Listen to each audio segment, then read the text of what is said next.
सुर पुरुष एला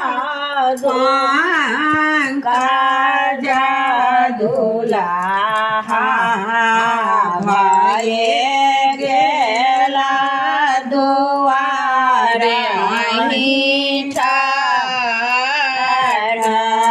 हे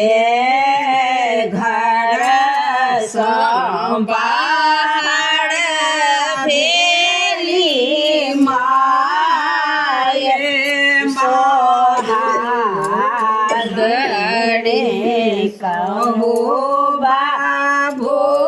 कौशल समाद हे घर संबार भेली माये सोहागिनी कहू बाबू कौशल समाद हे नये कौशल बोझो दुई रे कौशल बोझो तेसरा कौशल कहलो न जाई है एक कौशल बोझो दुई रे कौशल बोझो तेसरा कौशल कहलो न जाई है दान दहेज आमा किछो नाही देलनी कनिया देलनी पवित्र हे दान दहेज बाबू समुद्र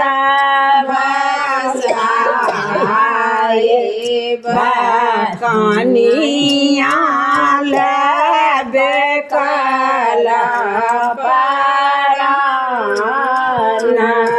हे दान दहेज बाबू समुद्र भाषाए कनिया लेबे कल पारान हे जीवा तो जागतु पंकज दुलाहा स्वर्ग सुहावे के बारन आई बात है जीवा तो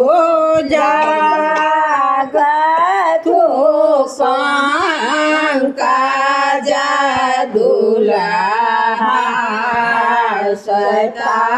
सुहावे के बारनु आहे बात समझे बड़ सुंदर गीत बड़ ओहि में कनि केहन छै आवाज लऽ ना किछो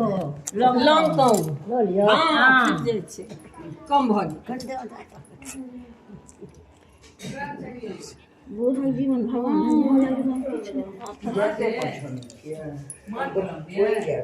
हाँ बेहतर कैसे वो ले दो मां कनि हमरा दऽ देता क्या कहिए दूटा तीनटा घूमना ले बुआ दुइए टा बड मोन नहीं निक छै कहियो नहीं मोन निक नहीं भेल आवाज अब एहिमे आबि गेलै चंपा देखा देबनि लेकिन ओ किछु भऽ गेलै ओ रिकॉर्ड के लिए अथी एकटा ओ तऽ हँ बड़ सुन्दर ओहो बड़ा बड़ बड़ सुन्दर हमर आवाज केहन छै सुना सुना देबै सुना नहीं हम तो तैमे एकदम गला जखन भेल और मी आवाज निकल गला से फसल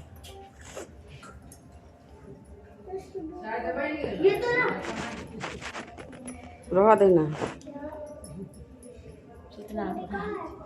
हाँ एखन सोचे नहीं ओ भात इना पड़ल छै चौकी पर छोड़ दी